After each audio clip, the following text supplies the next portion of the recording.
Come and visit now, Back Grillers. Masarap pero hindi mahal. Aw na no. Hello kapango, it's me, Luna. Welcome to my mini vlog.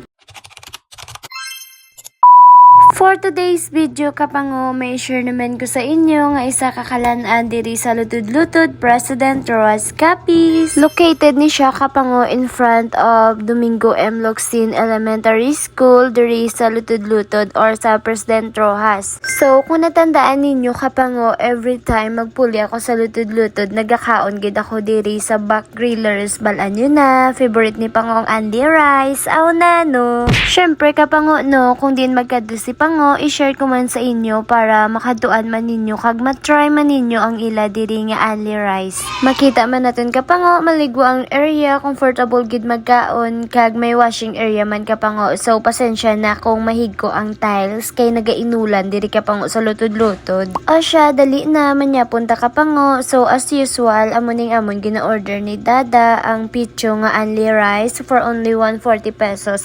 Tapos ang ila nga sisig 140 pesos man kapango, only rice na siya. Syempre, may teknik kami dira iya kapango, half kami sa manok, half man kami sa pork, o diba? Para-paraan lang na iya, aw na no.